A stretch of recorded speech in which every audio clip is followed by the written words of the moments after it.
சத்திய வேதம் பக்தரின் கீதம், சுத்தர்கள் போகும் பாதையின் தீபம், உத்தம மார்க்கம் காட்டும். கிறிஸ்துவுக்குள் பிரியமுள்ள சகோதர சகோதரிகளே, நம்முடைய பிதாவாகிய தேவனாலும் கர்த்தராகிய இயேசு கிறிஸ்துவினாலும் கிருபையும் சமாதானமும் உண்டாவதாக என்கிற அன்பின் வாழ்த்துக்களோடு, தேவனுடைய மிகுந்த கிருபை இரக்கம் தயவு இருந்தது நிமித்தமாக இந்த நல்ல நாளிலும் நாம் ஒன்று சேர தேவனுடைய மகா பரிசுத்தமான சகல பிரஸ்தாபத்தை பார்க்கலும் அவர் மகிமைப்படுத்தி வைத்திருக்கிற மேன்மையும் அருமையுமான அவருடைய வார்த்தைகளை தியானிக்கும்படியாக தேவன் கொடுத்த அந்த நல்ல வாய்ப்புக்காக அவருக்கும் அவருடைய நேசகுமாரருக்கும் மகிமையை செலுத்தி கொண்டு, அன்புக்குரிய சகோதர சகோதரிகளே, இன்றைக்கு நாம் பார்க்க போகிறது பழைய ஏற்பாட்டில் இருக்கிற ஒரு கதாபாத்திரம், ஒரு நபரை குறித்து தான் நாம் பார்க்க இருக்கிறோம். யார் அவர் அப்படின்னு சொல்லி பார்க்கும்போது மனாசே ராஜாவை குறித்து தான் இன்றைக்கி நாம் பார்க்க போகிறோம். அப்போ இந்த மனாசே ராஜாவை குறித்து பார்க்கும் முன்னாடி, இந்த மனாசேங்கிற பேர் முதலில் யார் மூலமாக வைக்கப்பட்டது அப்படின்னு கூட நம்ம பார்த்துடலாம். முதல் வேதத்தில் மனாசேங்கிற பேரை யாருக்கு வைத்தா அப்படின்னு சொல்லி பார்க்கும்போது, யோசேப்பு தான் தன்னுடைய மூத்த குமாரனுக்கு, அதாவது எகிப்து தேசத்தில் இருக்கும்போது தனக்கு பிறந்த தன்னுடைய மூத்த குமாரனுக்கு யோசேப்பு வைத்த பேர் தான் மனாசே அப்படின்னு கூட நம்ம பார்க்குறோம். அதுக்கான வசனம் நம்ம பார்க்கலாம். ஆதியாகமம் 41 அதிகாரம் 51வது வசனம். ஆதியாகமம் 41:51.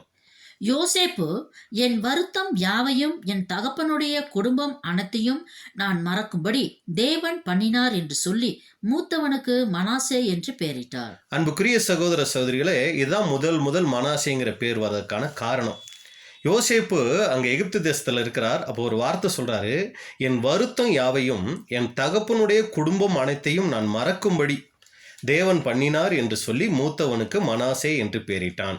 அந்த மறக்கும்படி அப்படின்னு சொல்லி இருக்கு இல்லைங்களா, அதுதான் இந்த மனாசே அப்படிங்கிற பேரினுடைய அர்த்தம். அப்போ மனாசே அப்படின்னா மறதி அப்படிங்கிறது அதனுடைய அர்த்தமாக இருக்குது. சரி, இப்போ யார் இந்த மனாசே ராஜான்னு பார்த்துட்டோம். வேதத்தில் எத்தனையோ ராஜாக்கள் இருக்காங்க. யார் இந்த மனாசே ராஜா அப்படின்னு சொல்லி பார்த்தா, எசேக்கியா ராஜா நமக்கு ரொம்ப அறிமுகமானவர், ரொம்ப பிரபலமானவர். அந்த எசேக்கியா ராஜாவினுடைய மகன் தான் இந்த மனாசே அப்படின்னு பார்க்குறோம். யூதாவில் இவர் 13வது ராஜாவாக வர்றாரு. இதில் ரொம்ப விசேஷம் என்ன அப்படின்னு சொல்லி பார்த்தீங்கன்னா, எசேக்கியா தேவனுக்கு பிரியமான ஆட்சி செய்வாருங்க. ஆட்சி செஞ்சிட்டே இருக்கும்போது திடீர்னு ஒரு நாள் என்ன பண்ணுவார்னா, அவருக்கு ஒரு சின்ன சீக்காயிடும். அப்போ ஏசாயா தீர்க்கதரிசி என்ன சொல்லுவார்னா, நீங்கள் உங்கள் வீட்டு காரியத்தை ஒழுங்குபடுத்துங்க, நீங்கள் மரிக்க போகிறீங்க அப்படின்னு சொல்லிடுவார். அப்போ எசேக்கியா ராஜா என்ன பண்ணிடுவார்னா, எனக்கு இப்போ ஜீவன் போகக்கூடாதுன்னு சொல்லி, நான் உங்களுக்கு முன்னாடி எவ்வளவு உண்மையும் உத்தமாக வாழ்ந்தேன் அப்படின்னு சொல்லி என்ன பண்ணுவார்னா, ஓன்னு அழுது சோர்பரமாக திரும்பி ஜெபிக்க ஆரம்பிச்சிருவார்.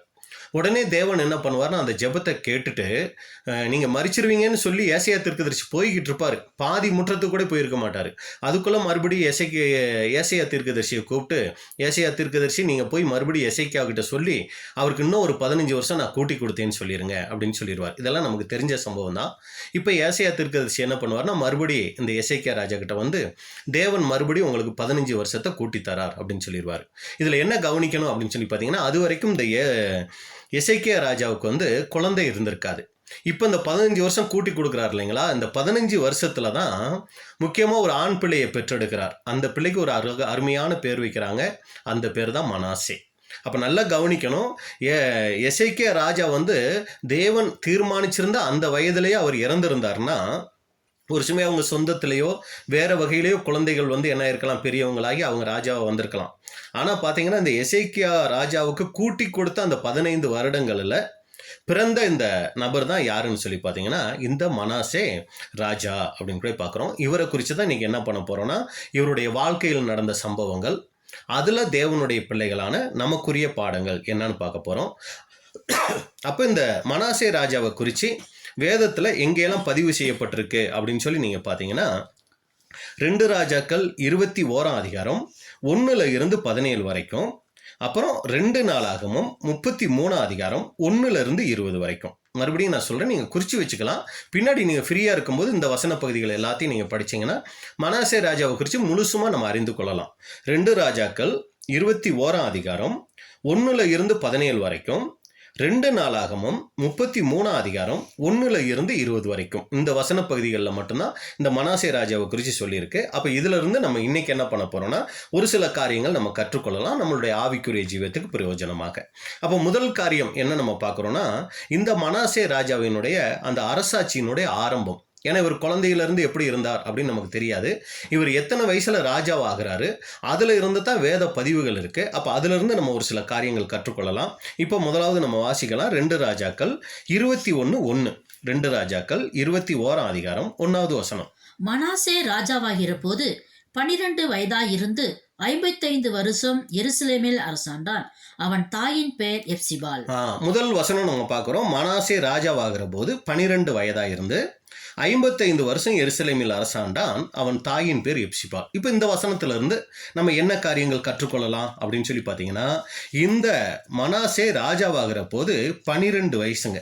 ரொம்ப சின்ன வயசு. 12 வயசுல என்ன ஒரு பையனுக்கு தெரியும்? ஒரு விளையாட்டுத்தனம் தான் இருக்கக்கூடிய ஒரு வயசு தான் இந்த 12 வயசு. வாலிப வயசுன்னு கூட அதை சொல்ல முடியாது. ஆனால் அந்த 12 வயசுல இவர் என்ன ஆகிறார்னா ராஜாவாகிறார். இப்போ ஒரு கேள்வி, என்ன பிரதர் இவரை தான் ரொம்ப கம்மியான வயசுல ராஜாவானவரா? இதுக்கு முன்னாடி கம்மி வயசுல வேற யாராவது ராஜா ஆயிருக்காங்களா அப்படின்னு சொல்லி பார்த்தீங்கன்னா இதை விட கம்மி வயசுலயும் ஒருத்தர் ராஜாவாயிருக்கிறார். அவர் யாருன்னு சொல்லி பார்த்தீங்கன்னா யோவாஸ் அப்படிங்கிற ராஜா. அவரும் கூட சின்ன வயசுல ராஜாவாயிருக்கிறார். அவர் எத்தனை வயசுல ராஜாவானார் தெரியுங்களா? 7 வயசுல ராஜாவாயிருக்கிறார். அது வேணா நம்ம பார்க்கலாம். 2 ராஜாக்கள் 11 அதிகாரம் 21வது வசனம். 2 ராஜாக்கள் 11:21. யோவாஸ் ராஜாவாகிற போது 7 வயதாயிருந்தான். பாத்தீங்களா 7 வயசுல கூட ஒருத்தர் ராஜாவாயிருக்கிறாரு. ஆனா இவர் பாத்தீங்கன்னா 12 வயசுல ராஜாவாயிருக்கிறாரு. இவருக்கே இருக்கக்கூடிய சிறப்பு என்ன தெரியுங்களா? இவர் 55 வருஷம் எருசலேமில் அரசாண்டான். அந்த முதல் வசனத்தில் நம்ம பார்க்கும்போது மனாசே ராஜாவாகிற போது 12 வயதா இருந்து 55 வருஷம் எருசலேமில் அரசாண்டான். அப்ப இவருக்கே இருக்கக்கூடிய சிறப்பு, இவர் தான் யூத ராஜாக்களிலே அதிகமாய் ஆட்சி செய்த ராஜாங்க. அந்த 7 வயசுல ராஜாவானாரே அவர் தானே பிரதர் அப்போ அதிகம் ஆட்சி செஞ்சிருக்கணும்னு பார்த்தீங்கன்னா இல்லைங்க. அவர் 40 வருஷம் தான் ஆட்சி செஞ்சார். ஆனால் இவரை பார்த்தீங்கன்னா 55 வருஷம் ஆட்சி செஞ்சிருக்கிறார். சரிங்களா? இது இந்த மனாசே ராஜாவை குறித்து நம்ம தெரிஞ்சுக்கிற முதல் காரியம். அவர் ராஜாவாகும்போது 12 வயசு, 55 வருஷம் எருசலேமில் அவர் அரசாண்டிருக்கிறாரு. அடுத்து இவருடைய தாயின் பெயர் அங்கே பதிவு செய்யப்பட்டிருக்கு. எப்சிபால் அப்படிங்கிறது இவருடைய தாயின் பெயர். அப்போ தாயின் பேருங்கும் போதே நமக்கு நல்லா தெரியும் இவருடைய தந்தை யாருன்னு நம்ம ஏற்கனவே பார்த்துட்டோம். எசேக்கியா ராஜா தான் இவருடைய தந்தை. அப்போ முதலாவது இந்த மனாசேயை குறித்து பார்க்கறதுக்கு முன்னாடி எசேக்கியா ராஜா எப்படிப்பட்டவர் அப்படின்னு சொல்லி நம்ம பார்க்கும்போது 2 ராஜாக்கள் 18 அதிகாரம் 1 ஒரு சில வசனங்கள் நம்ம வாசிக்கலாம். 2 ராஜாக்கள் 18:1 முதல். இஸ்ரேலின் ராஜாவாகிய ஏலாவின் குமாரன் ஓசையாவின் 3ஆம் வருஷத்திலே ஆகாஸ் என்னும் யூதாவுடைய ராஜாவின் குமாரனாகிய எசேக்கியா ராஜாவானான். அவன் ராஜாவாகிற போது 25 வயதாயிருந்து எருசலேமிலே 29 வருஷம் அரசாண்டான். சகரியாவின் குமாரத்தியாகிய அவன் தாயின் பெயர் ஆபி. அவன் தன் தகப்பனாகிய தாவீது செய்தபடியெல்லாம் கர்த்தரின் பார்வைக்கு செம்மையானதை செய்தான். அவன் மேடைகளை அகற்றி சிலைகளை தகர்த்து விக்கிரக தோப்புகளை வெட்டி மோசே பண்ணியிருந்த வெண்கல சர்பத்தை உடைத்து போட்டான். போதுங்க. அப்ப பாத்தீங்கன்னா இவர் என்ன இவரை குறித்து வேதம் பதிவு செய்யும் போது கர்த்தரின் பார்வைக்கு செம்மையானதை செய்தான். அப்ப பரலோகத்திலிருந்து கர்த்தர் பார்க்கிறார் இந்த எசேக்கியா ராஜாவை. இவர் எப்படி வாழ்ந்தார் அப்படின்னு பாத்தீங்கன்னா கர்த்தருடைய பார்வையில செம்மையானவரா அப்படின்னா தேவனுக்கு மிகவும் பிரியமானவராக இருந்தது தான் இந்த மனாசேயினுடைய அப்பா எசேக்கியா.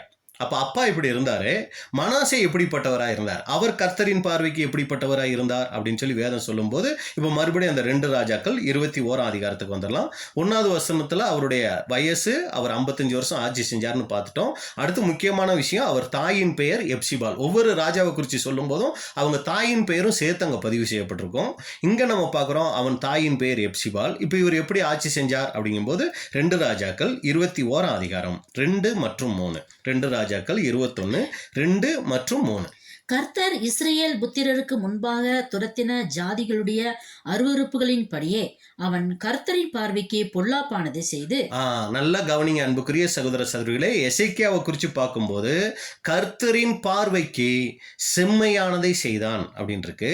இங்க நம்ம பார்க்கும்போது கர்த்தரின் பார்வைக்கு பொல்லாப்பானதை செய்தார். அப்படி என்ன பொல்லாப்பானதை செய்தார் அப்படிங்கிறத நம்ம கீழே அடுத்த வசனம் 3வது வசனத்துல பார்க்கிறோம். தன் தகப்பனாகிய எசேக்கியா இடித்து போட்ட மேடைகளை திரும்பவும் கட்டி பாகாலுக்கு பலிபீடங்களை எடுப்பித்து இஸ்ரேலின் ராஜாவாகிய ஆகாப் செய்தது போல விக்கிரக தோப்பை உண்டாக்கி வானத்தின் சேனைகள் எல்லாம் பணிந்து கொண்டு அவைகளை சேவித்தான். நல்லா கவனிங்க. தன் தகப்பனாகிய எசேக்கியா இடித்து போட்ட மேடைகளை திரும்பவும் கட்டி, அந்த அண்டர்லைன் பண்ண வேண்டிய விஷயம் திரும்பவும் கட்டி அப்படின்னா, எசேக்கியா ராஜ்யத்துக்கு வந்த உடனே தேவனுக்கு பிரியமில்லாத காரியங்களை எல்லாம் இடிச்சு போட்டாரு. ஆனால் இவர் என்ன பண்ணியிருக்கிறாரு? அதை திரும்பவும் கட்டி இருக்கிறாரு. பாகாலுக்கு பலிபீடங்களை எடுப்பிச்சிருக்கிறாரு. அடுத்து நீங்கள் பார்த்தீங்கன்னா 10 கோத்திரத்தில் இவங்க 2 கோத்திரம், யூதா கோத்திரம். 10 கோத்திரம் தான் இஸ்ரேல் தேசமாக வந்துச்சு. அந்த 10 கோத்திரத்தில் ரொம்ப மோசமான ராஜா யாருன்னு சொல்லி நீங்கள் பார்த்தீங்கன்னா, அதிகமாக நீங்கள் வேதம் பதிவு செஞ்சுருக்கோம், ஆகாப்பு அப்படிங்கிற ராஜா.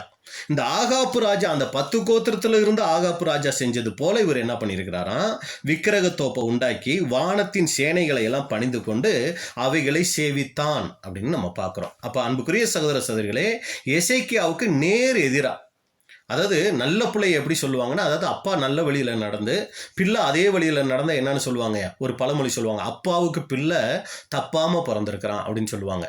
அதே மோசமான பிள்ளையா இருந்தால் போலீஸ்காரன் புள்ள திருடன் அப்படிம்பாங்க. இங்கே பாருங்க அன்புக்குரிய சகோதர சகோதரிகளே, இந்த எசேக்கியாவுக்கு நேர் எதிராக இந்த மனாசே அங்கே செயல்பட்டதை பார்க்குறோம். என்ன காரணம்? அப்பா தேவ பக்தியுள்ள ஒரு மனுஷன், கடைசி வரைக்கும் தேவன் மேல நம்பிக்கையா இருந்த ஒரு மனுஷன். எசேக்கியா தேவன் மேல வச்சிருந்த நம்பிக்கையை போல உலகத்துல யாருமே அதுக்கு முன்னாடியும் வச்சதில்லை பின்னாடியும் வச்சதில்லைன்னு வசனம் சொல்லுது. அப்படிப்பட்ட எசேக்கியாவுக்கு பிறந்த இந்த மனாசே இப்படி கர்த்தருக்கு பிரியமில்லாதவரா, தேவனை வேதனைப்படுத்துகிறவரா, கர்த்தருடைய பார்வைக்கு பொல்லாப்பானதை செய்யக்கூடியவரா எப்படி இருந்தார் அப்படின்னு பார்க்கும்போது 2 காரணங்கள் இருக்கலாம் அப்படிங்கிறத நம்ம யூகிக்க முடியுது. முதல் காரணம் என்னன்னா, எப்சிபால். யார் அந்த எப்சிபால்? இந்த மனாசேயினுடைய தாய். இவங்க என்ன பண்ணியிருக்கணும்?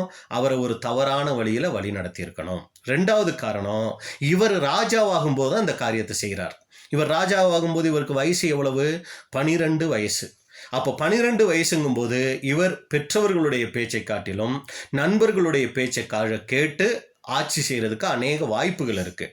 அப்போ ஒன்று, இவர் இந்த அளவுக்கு மோசமானதுக்கு காரணம் அவருடைய தாயாக இருக்கணும், அப்படி இல்லைன்னா அவருடைய நண்பர்களாக இருக்கணும் அப்படிங்கிறத நம்ம பார்க்குறோம். அப்போ அன்புக்குரிய சகோதர சகோதரர்களே, இதில் நமக்கு என்ன பாடம் அப்படின்னு சொல்லி பார்த்தீங்கன்னா, இதில் விசேஷமாக நம்ம பார்க்குறோம்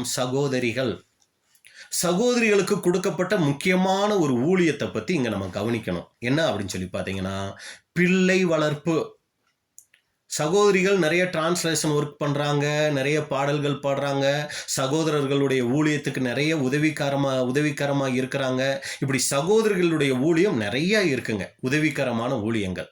திரைமறைவில் அவங்க செய்கிற ஊழியம் நிறையா இருக்குது. அதுக்கு உரிய மகிமை கண்டிப்பாக தேவன் அவங்களுக்கு வச்சிருக்கிறாரு.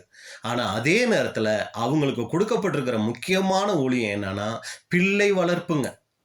பிள்ளை வளர்ப்பில் அவங்க ரொம்ப கவனம் உள்ளவர்களாக இருக்கணும். அவங்க சத்தியத்துக்குள்ள இருக்கிற சகோதரிகள் கண்டிப்பாய் பிள்ளை வளர்ப்பில் ரொம்ப கவனமாக இருக்கணும்.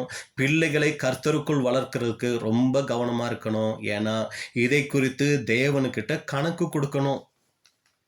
தேவன் கண்டிப்பாக கணக்கு கேட்பார். உனக்கு நான் ஒரு பிள்ளையை கொடுத்தேனே, ஏன்னா கர்ப்பத்தின் கனி அப்படிங்கிறது மிகப்பெரிய பரிசு. தேவன் ஒரு சகோதரிக்கு கொடுக்கக்கூடிய மிகப்பெரிய ஆசீர்வாதத்தில் ஒன்று கர்ப்பத்தின் கனி. அப்போ அந்த கனியை தேவன் கொடுத்துருக்கும் போது அதை நீ எனக்காக எப்படி வளர்த்த அப்படிங்கிறதுக்கு கண்டிப்பாய் சகோதரிகள், அதில் சகோதரர்களுக்கும் பங்கு இருக்குது. இங்கே நம்ம இந்த பாடத்தில் நம்ம பார்க்கும்போது அப்பா நல்லவராக தான் இருந்திருக்கிறாரு, தேவனுக்கு பிரியமானவராக தான் இருந்திருக்கிறார். எங்கே தப்பு வந்துச்சு அப்படிங்கும்போது தாய்கிட்ட தவறு இருக்கிறதுக்கு வாய்ப்பு இருக்கு. அப்போ அன்புக்குரிய சகோதர சகோதரிகளே, நாம் நம்மளுடைய பிள்ளைகளை வளர்க்கிற விஷயத்துல ரொம்ப கருத்தா இருக்கணும். அவர்களுக்காக அதிகமாக ஜெபிக்க வேண்டியவர்களா இருக்கிறோம். அது அவங்களுடைய வாலிப பிராயத்துல ரொம்ப அதிகமாக நீங்க அவங்களுக்காக ஜெபிக்கணும். இது ரொம்ப ரொம்ப முக்கியம்.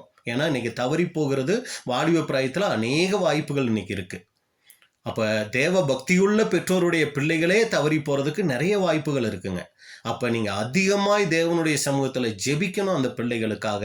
அவங்களுக்கு முன்னாடி ஒரு முன்மாதிரியான வாழ்க்கையை நீங்கள் வாழும்போது தான் அவங்கள நம்ம காத்துக்கொள்ள முடியும். அது மாத்திரமில்லை அன்புக்குரிய சகோதர சகோதரிகளே, விசேஷமாக நம்ம பார்க்கும்போது ஒரு குறிப்பிட்ட வயது, அதுவும் சகோதரர்கள், மூத்த சகோதரர்கள் சொல்லும்போது ஒரு 12 வயதுங்கும்போது அந்த 12 வயது வரைக்கும் கண்டிப்பாக சகோதரர்கள் அவங்களுடைய பிள்ளைகளுக்கு கணக்கு கொடுக்க வேண்டியவங்களா இருக்கிறாங்க. ஒரு குறிப்பிட்ட வயதுக்கு அப்புறம் அவங்க சுயாதீனம் ஆயிடுறாங்க. அவங்களுடைய வாழ்க்கைக்குரிய கணக்கை அவங்க தேவனுக்கு கொடுத்துக்குவாங்க ஒரு வாலிப பிராயம் தாண்டும் போது. ஆனா அது வரைக்கும் அவர்களுக்காக ஜெபிப்பதும், ஒரு முன்மாதிரியான வாழ்க்கை வாழ்வதும், கர்த்தரை குறித்த காரியங்களை அவங்களுக்கு பயபக்தியோடு போதிக்கிறதும் நம்மேல் விழுந்த கடமையா இருக்குது. அடுத்து 2வது நீங்க பாத்தீங்கன்னா, இந்த மனாசே விழுந்து போகிறதற்கு முக்கியமான காரணம் அவருடைய நண்பர்களா இருக்கலாம். அப்ப அன்புக்குரிய சகோதர சகோதரிகளே, நாம இந்த விஷயத்துல ரொம்ப கவனமா இருக்கணும். நம்மளுடைய நண்பர்களை தேர்ந்தெடுக்கிற விஷயத்துல எந்த வகையில உலக பிரகாரமான நண்பர்கள் நமக்கு யார் இருக்கிறா, அவங்க கூட நம்முடைய பழக்க வழக்கங்கள் எப்படிப்பட்டதா இருக்குது, ரொம்ப கவனமா இருக்கணும். அடுத்து சகோதர சகோதரிகள்னு நம்மளுக்குள்ள சொல்லி கொண்டாலும் ஆவிக்குரிய நண்பர்கள்னு இருக்கிறாங்க. அவங்க விஷயத்திலையும் ரொம்ப கவனமா இருக்கணுங்க. ஏன் அப்படின்னா, நம்ம உலக நண்பர்கள் விஷயத்துல ரொம்ப கவனமா ஜாக்கிரதையா இருந்துருவோம். அவங்களாம் நம்மளை உலகத்துல இழுத்துருவாங்க, அவங்க கூட ரொம்ப ஜாக்கிரதையா இருக்கணும்னு இருந்துருவோம். ஆனா ஆவிக்குரிய ஜீவியத்துல நம்ம நண்பர்களா தேர்ந்தெடுப்போம் பாத்தீங்களா, ஒரு சில சகோதர சகோதரிகள் அவங்க விஷயத்திலையும் ரொம்ப கவனமா இருக்கணும். ஏன்னா இதுல நம்ம தவறி போறதுக்கு வாய்ப்பு இருக்கு. இவங்களும் சத்தியத்துல தானே இருக்காங்க, இவங்களும் உடன்படிக்கை செஞ்சு தானே இருக்கிறாங்க. அப்ப இவங்களோட நம்ம இசைஞ்சு செல்றது நம்முடைய ஆவிக்குரிய ஜீவிதத்துல பாதிப்பை உண்டு பண்ணாதுன்னு நம்ம நினைச்சிருவோம். ஆனா ரொம்ப ஜாக்கிரதையா இருக்கணும். அவர்கள் மூலமாகவும் நாம் விழுந்து போகிறதற்கு வாய்ப்புகள் இருக்கு அன்புக்குரிய சகோதர சகோதரிகளே. அப்ப ரொம்ப ஜாக்கிரதையா இருக்கணும். இந்த காரியத்தில் நம்ம பார்க்கிறோம். முதலாவது இந்த மனாசே கிட்ட இருந்து நம்ம பார்க்கிற காரியம், அவர் தன்னுடைய தகப்பனுக்கு நேர் எதிராக அங்க செயல்படக்கூடியவரா இருக்கிறார். அதுக்கு காரணம் ஒண்ணு அவங்க தாயா இருக்கணும், இல்லைன்னா அவங்களுடைய நண்பர்களா இருக்கணும். அடுத்து 2வது இந்த மனாசே கிட்ட பார்க்கும்போது, தன் தகப்பனின் முன்மாதிரியை அவர் பின்பற்றவில்லை. அப்பா ஒரு நல்ல தேவபக்தி உள்ளவர், அதை பார்த்து இவர் வளர்ந்திருந்தார்னா இவரும் ஒரு தேவபக்தி உள்ள மகனா இருந்திருப்பாரு. ஆனா தன்னுடைய தகப்பனுடைய முன்மாதிரியை பின்பற்றாம அவர் என்ன பண்ணிட்டார்னா, தேவனுக்கு விரோதமான காரியங்களை அங்க செஞ்சார். அப்ப இதுல நமக்கு என்ன பாடம்? நாம இன்னைக்கு தகப்பனின் முன்மாதிரியை பின்பற்றுகிறோமா? இதை உலக பிரகாரமா நம்ம எடுத்துக்க வேண்டாம், ஆவிக்குரிய பிரகாரமா எடுத்துக்கிட்டோம்னா நமக்கு முற்பிதாக்கள் வேதத்துல இருக்கிறாங்க. பழைய ஏற்பாட்டில் பார்த்தீங்கன்னா அநேக முற்பிதாக்களினுடைய வாழ்க்கை நமக்கு மிகப்பெரிய பாடமாக இருக்குதுங்க. அதான் சகோதரர்கள் சொல்லும்போது ஒவ்வொரு நாளும் ஒவ்வொரு மாத்திரையாக அதை எடுத்துக்கணுமா, வைட்டமின் மாத்திரை மாதிரி.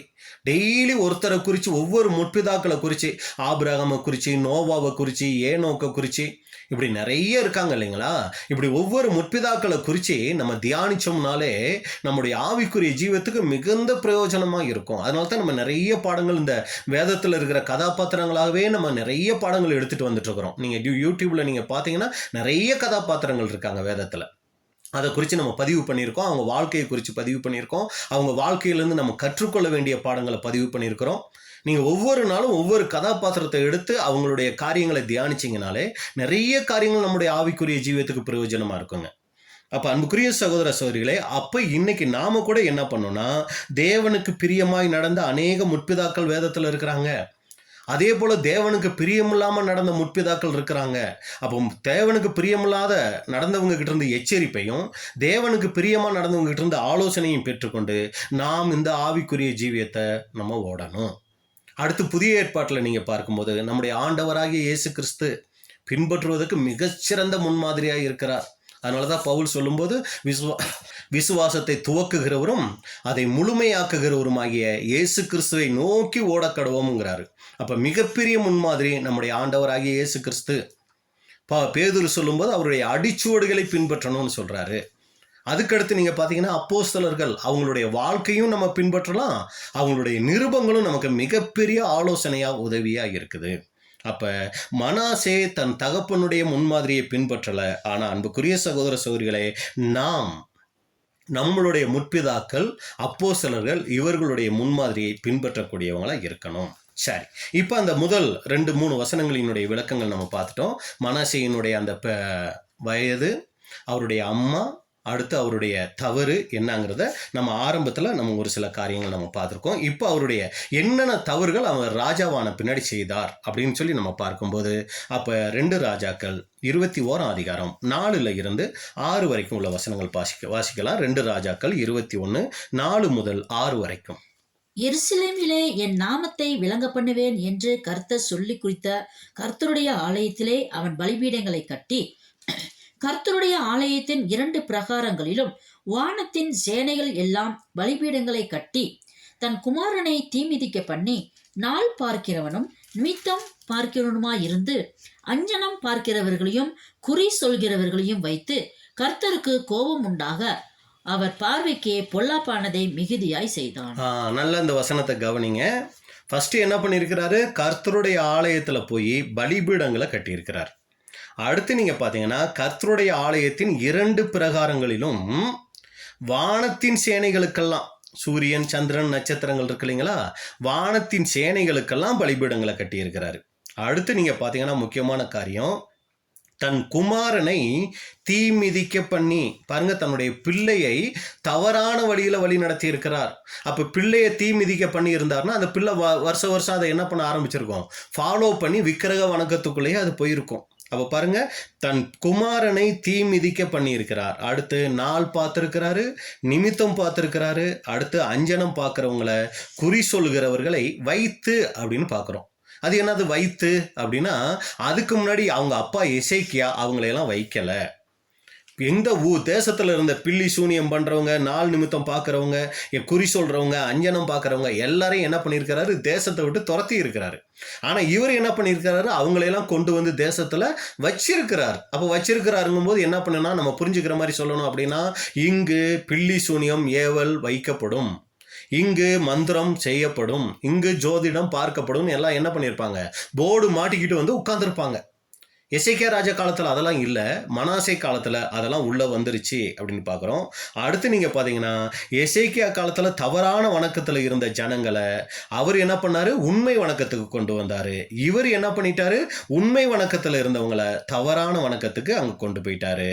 கர்த்தருக்கு கோபம் உண்டாக அவர் பார்வைக்கு பொல்லாப்பானதை, அண்டர்லைன் பண்ண வேண்டிய விஷயம், மிகுதியாய் செய்தான். இன்னும் கூட பார்த்தீங்கன்னா வேத வல்லுநர்கள் சொல்லும்போது, யூதா தேசத்தில் வந்துட்ட ராஜாக்களிலேயே மனாசே போல தேவனுக்கு பிரியமில்லாத காரியங்களை செய்த ராஜா யாரும் இல்லை. அந்த அளவுக்கு மிக மோசமான ராஜா இந்த மனாசே அப்படின்னு குறிப்பிடுறாங்க. அப்போ இங்கே நம்ம கவனிக்க வேண்டிய விஷயம் நல்லா பாருங்க, இந்த மனாசே என்ன தவறு செஞ்சாரோ அதை செய்யறதுக்கு அவருக்கு அன்னைக்கு தேசத்தில் எந்த தடையும் இருக்கலை. இப்போ ஒரு சில குறிப்புகள் நம்ம சொல்ல போகிறோம், இதை நீங்கள் ஆவிக்குரிய பிரயோஜனத்துக்காக எடுத்துக்கங்க. இங்கே மனாசே என்னென்ன தப்பு செஞ்சாரோ அதை செய்கிறதுக்கு அந்த தேசத்தில் ஏதாவது தடை இருந்துச்சா அப்படின்னு சொல்லி பார்த்தீங்கன்னா எந்த தடையுமே இல்லைங்க. அவர் மிகப்பெரிய தவறுகளை செய்கிறாரு, எந்த தடையுமே இல்லை. தேவனுக்கு கோபம் உண்டாகிறதுக்கு மிகுதியான காரியங்களை செய்கிறாரு, ஆனால் எல்லாமே அவருக்கு கை கூடி வருது. அப்போ இதில் நமக்கு என்ன பாடம் அப்படின்னா, இன்னைக்கு நம்மளும் கூட நம்ம அன்றாட வாழ்க்கையில் நிறைய காரியங்கள் செய்து கொண்டிருக்கிறோம். அதில் தேவனுக்கு பிரியமில்லாத காரியங்கள் நம்ம செஞ்சுக்கிட்டு இருப்போம். அன்புக்குரிய சகோதர சகோதரிகளே, அப்படி நாம் தேவனுக்கு பிரியமில்லாத காரியங்கள் செஞ்சுக்கிட்டு இருக்கும்போது அதில் எந்த விதமான தடையும் இல்லாமல் இருக்கலாம், எல்லாமே நமக்கு கைகூடி வந்துகிட்டு இருக்கலாம். அப்படி நாம செய்கிற தேவனுக்கு பிரியமில்லாத காரியங்களுக்கு எந்த தடையும் இல்லைங்கிறதுனால நாம எல்லாமே சரியாத்தான் நடந்துகிட்டு இருக்கோன்னு தப்பு கணக்கு போட்டுறக்கூடாது. மனிதனுக்கு செம்மையாய் தோன்றுகிற வழிகள் உண்டு, அவைகளின் முடிவோ மரண வழிகள்னு வேதம் சொல்லுதுங்க. நம்ம பார்வைக்கு எல்லாம் நல்லா இருக்குங்கிறதுனால அது தேவனுடைய பார்வைக்கும் எல்லாம் நல்லா இருக்கும்னு நம்ம நினைச்சிடக்கூடாது. நம்ம பார்வைக்கு செம்மையா இருக்கிறது தேவனுடைய பார்வையில மரண வழிகளா அது இருந்துடலாம். அதனால காரியங்கள் சரியா நடக்கிறதுனால நம்ம சரின்னு நினைச்சிடக்கூடாது. அப்ப நம்ம என்ன பண்ணணும், தேவ சமூகத்துல இருந்து தான் ஒவ்வொரு காரியத்தையும் யோசிச்சு செய்யணும். ஏன், தேவ சித்தத்தின்படி செய்யறதுக்காகத்தான் நம்ம உடன்படிக்கை பண்ணி வந்திருக்கிறோம். அப்போ நம்முடைய வாழ்க்கையில நாம் ஒவ்வொரு காரியத்தையும் தேவ சித்தத்தின்படி, அந்த விருப்பத்தின்படி செய்யக்கூடியவங்களா இருக்கணும். ஒரு சில காரியங்களுக்கு தேவ சித்தம் தெரியாம இருக்கலாம், ஆனா நம்மளுடைய உள்ளான விருப்பம் தேவ சித்தமா இருக்கணும். அன்புக்குரிய சகோதர சகோதரிகளே, ஏன் அப்படின்னா இந்த உலகத்துல எல்லாமே சரியா நடக்குதுங்கிறதுனால நாம தேவனுக்கு பிரியமா நடக்கிறோம்னு நினைச்சிடக்கூடாது. இந்த உலகத்தில் இருக்கிற ஜனங்களும் இயேசு கிறிஸ்துவை பின்பற்றாத ஜனங்களுக்கும் கூட நீங்க பாத்தீங்கன்னா நிறைய காரியங்கள் அவங்களுடைய வாழ்க்கையிலையும் கைகூடி வருது. அவங்க நினைச்ச மாதிரி திருமணம் பண்றாங்க, நினைச்ச மாதிரி வீடுகள் கட்டுறாங்க, நிறைய பெரிய வேலைகளுக்கு போறாங்க, நிறைய சம்பாதிக்கிறாங்க. உலக ஜனங்களுக்கு எல்லாமே நல்லா நடந்துட்டு இருக்குதே. அப்படி எல்லாமே நல்லா நடக்குதுங்கிறதுனால அவங்க தேவனுக்கு பிரியமா நடக்கிறாங்கன்னு நம்ம சொல்ல முடியுமா? அப்போ அதே போல் நம்மளுடைய வாழ்க்கையில் எல்லாம் நல்லா நடக்குதுங்கிறதுனால நாம் தேவனுக்கு பிரியமாக நடக்கிறோம்னு நினச்சிடக்கூடாது. அப்போ இங்கே நம்ம முதல் காரியம் மனாசேயுடைய வாழ்க்கையில் இதில் நம்ம பார்க்குறோம். நம்ம கவனிக்க வேண்டிய காரியம் என்னென்னா, அவர் என்ன தவறு செஞ்சாரோ அது செய்கிறதுக்கு எந்த தடையுமே இருக்கலை அப்படின்னு பார்க்குறோம். அப்போ மனாசே தேவனுக்கு பிரியமில்லாத காரியங்களை செய்து கொண்டே இருக்கிறாரு. ஆனால் அவர் செஞ்ச காரியம் எல்லாம் அவர் நினைச்சபடி அவருக்கு கைக்கூடி வந்தாலும் அது எல்லாமே தேவனுக்கு பிரியமில்லாத காரியங்களா அங்கே இருந்துச்சு. அடுத்து 2வது இதில் நீங்கள் பார்த்தீங்கன்னா, மனாசே செய்த தவறான காரியத்துக்கு தேசத்தில் ஏதாவது எதிர்ப்பு இருந்துச்சான்னு பார்த்தீங்கன்னா எந்த விதமான எதிர்ப்பும் இல்லை. அந்த ஜனங்கள் அப்படியே ஒத்துழைச்சி போகிறாங்க. அதனால இவர் செஞ்ச காரியம் எல்லாமே அங்கே கைக்கூடி வந்துச்சு. பொதுவாக ராஜாக்கள் ராஜ்யத்துக்கு வந்த உடனே அவங்களா எல்லாத்தையும் முழுசாக செஞ்சிட முடியாதுங்க. அதுக்கு மக்களினுடைய ஒத்துழைப்பு இருக்கணும். மக்களினுடைய ஆதரவு இல்லாமல் எல்லாத்தையும் அவங்க செஞ்சிட முடியாது. ஆனால் இங்கே நீங்கள் பார்த்தீங்கன்னா, எசேக்கியா ராஜா தேவனுக்கு பிரியமாக நடக்கிறாரு. அவருடைய காலத்தில் இருந்த ஜனங்கள் தான் அப்படியே உயிரோட மனாசே காலத்துலையும் இருந்துட்டு இருக்கிறாங்க. ஆனால் எசேக்கியா ராஜா காலத்தில் பாருங்கள், எல்லாரும் தேவனுக்குள்ளே வந்து தேவனுக்கு பிரியமான வாழ்க்கை வாழ்கிறாங்க, தேவனை மகிமைப்படுத்தி வாழ்கிறாங்க, பஸ்காவெல்லாம் ஆசரிக்கிறாங்க, எல்லாம் நல்லா போயிட்டுருக்குது. ஆனால் இப்போ திடீர்னு ராஜா மாறிட்டாரு. உடனே ராஜா தேசத்தில் எல்லா விக்கிரக வணக்கத்தையும் கொண்டு வந்து வைக்கிறாரு. அங்கே ஜனங்கள் யாரும் எதிர்ப்பு தெரிவித்த மாதிரியே இல்லைங்க. எல்லாம் அப்படியே உடனே அந்த விக்கிரக வணக்கத்தை பின்பற்ற ஆரம்பிச்சிட்டாங்க. அநேக சீர்கட்ட காரியங்களை செய்கிறதுக்கு அங்கே நீங்கள் பார்த்தீங்கன்னா ஆதரவு ஒத்துழைப்பு அங்கே கிடைச்ச மாதிரி இருக்குது. அதனால மனசையும் என்ன பண்ணிட்டாருன்னா, அவருடைய மனசும் மாம்சமும் விரும்பினவைகளை அப்படியே செய்ய ஆரம்பிச்சிட்டாரு. அப்போ அன்புக்குரிய சகோதரர் சொல்லி இதில் நமக்கு என்ன பாடம் அப்படின்னு சொல்லி பார்த்தீங்கன்னா, இன்னைக்கு நாம் செய்கிற ஒவ்வொரு காரியத்தையும் தேவன் அங்கீகரிக்கணுங்க. சகோதர சகோதரிகளை திருப்திப்படுத்தி நாம் ஒரு வாழ்க்கை வாழ்ந்துட்டோம்னாலோ, நாம் ஒரு ஊழியம் செஞ்சிட்டோம்னாலோ மிகப்பெரிய கணக்கு தேவனுக்கு நாம் கொடுக்க வேண்டியவங்களா நாம் இருப்போம். எல்லாரும் ஒரு காரியத்தை அங்கீகரித்து தேவன் அதை அங்கீகரிக்கலைன்னு வைங்க, என்ன பிரயோஜனம் இருக்குது நம்ம வாழ்க்கையில்? அப்போ அன்புக்குரிய சகோதர சகோதரிகளே, நாம் அன்னைக்கு மனாசேயினுடைய அந்த பாவமான காரியங்களுக்கு ஒத்துழைப்பு இருந்ததுனால அவர் ரொம்ப தைரியமாக செயல்பட்டார். இன்னைக்கு நாம் ஒரு சில தவறான காரியங்கள் செய்யும்போது மற்றவங்க ஒத்துழைக்கிறாங்கங்கிறதுனால நாம் தைரியமாக இருந்துடக்கூடாது. நம்மளுடைய உண்மை தேவ சமூகத்துக்கு போய் அது தேவனால் அங்கீகரிக்கப்படுகிறதாங்கிறத ரொம்ப கவனிக்கணும். அடுத்து நீங்கள் பார்த்தீங்கன்னா, இந்த மனாசே இந்த மாதிரி பலிபீடங்களையெல்லாம் கொண்டு வந்து வச்சதோட நோக்கம் என்ன? மக்களுக்கு நன்மை செய்கிறோன்னு நினச்சிக்கிட்டு என்ன பண்ணாருங்க, இது மாதிரி வானத்தின் சேனைகளையெல்லாம் ஆலயத்துக்கு கொண்டு வந்து என்ன பண்ண ஆரம்பிச்சிட்டாரு, விக்கிரகங்களை வச்சு வழிபட ஆரம்பிச்சிட்டாரு. ஆனால் இது தேவன் வெறுக்கிற காரியம், இது தேசத்துக்கே பேர் ஆபத்தை கொண்டு வரும் அப்படிங்கிறத அவங்க யோசிக்கலை. அப்போ நம்மளுடைய வாழ்க்கையிலும் கூட இது போல் ஒரு சில சகோதர சகோதரிகள் நமக்கு நன்மை செய்கிறது போல் நம்மக்கிட்ட வந்து பேசுவாங்கங்க. நாம் செய்கிற தவறுக்கெல்லாம் உடந்தையாக இருந்துக்கிட்டு அதெல்லாம் தவறு இல்லை அப்படிங்கிற மாதிரி பேசி நம்மளை உற்சாகப்படுத்திக்கிட்டு இருப்பாங்க. ஆனால் அவங்க நம்மளை உற்சாகப்படுத்துகிற மாதிரியே இருக்கும், ஆனால் நம்மளை படுகுழிக்குள்ளே தள்ளிக்கிட்டு இருப்பாங்க. அன்புக்குரிய சகோதர சகோதரிகளே, ரொம்ப கவனமாக இருக்கணும். நம்மோடு உடன் இருக்கிறவர்கள் எப்படிப்பட்டவங்களாக இருக்கிறாங்கங்கிற விஷயத்தில். வேதத்தில் ஒரு வசனம் பாருங்கள், நம்ம பார்க்குறோம். சங்கீதம் 50, 20, 21. நீ உட்கார்ந்து உன் சகோதரனுக்கு விரோதமாய் பேசி உன் தாயின் மகனுக்கு அவதூறு உண்டாக்குகிறாய். இவைகளை நீ செய்யும் போது நான் மௌனமாய் இருந்தேன். உன்னை போல் நானும் இருப்பேன் என்று நினைவு கொண்டாய். ஆனாலும் நான் உன்னை கடிந்து கொண்டு அவைகளை உன் கண்களுக்கு முன்பாக ஒவ்வொன்றாக நிறுத்துவேன். பாருங்க அன்புக்குரிய சகோதர சொல்ல எங்க வசனம், நீ உட்கார்ந்து உன் சகோதரனுக்கு விரோதமாய் பேசி உன் தாயின் மகனுக்கு அவதூறு உண்டாக்குகிறாய். இன்னைக்கு சபைகள்லேயே நீங்கள் பார்த்தீங்கன்னா ஒரு சகோதரர் இருப்பார், ஒரு சகோதரி இருப்பாங்க. அவங்க தேவனுக்கு பிரியமாக நடந்துகிட்டு இருப்பாங்க. ஆனால் அவங்கள குறித்து தவறான வார்த்தைகளை பேசிக்கிட்டு தவறான அவதூறான காரியங்களை செஞ்சுக்கிட்டு இருக்கும்போது நமக்கு ரொம்ப நல்லா இருக்கும், சுகமாக இருக்கும். ஒரு சத்தியம் பேசுகிறத விட இன்னொருத்த குறித்து தவறு பேசிக்கிட்டு இருக்கும்போது அது ரொம்ப சந்தோஷமாக இருக்கும் நம்ம மாம்சத்துக்கு. அந்த நேரத்தில் நம்ம பேசி மறந்துடுவோங்க. ஆனால் பாருங்கள், இவைகளை நீ செய்யும் போது நான் மௌனமாக இருந்தேன், உன்னை போல நானும் இருப்பேன். நீ எப்படி அந்த நேரத்தில் பேசிட்டு விட்டுற, அந்த சகோதரன் எக்கெடு கெட்டு போனேன் என்னான்னு சொல்லி நீ ஃப்ரீ ஆகிடுற, அதுபோல் நானும் அப்படியே மறந்துடுவேன் நீ நினச்சிடுற. ஆனால் நான் உன்னை கடிந்து கொண்டு அவைகளை உன் கண்களுக்கு முன்பாக ஒவ்வொன்றாக நிறுத்துவேன்கிறாருங்க.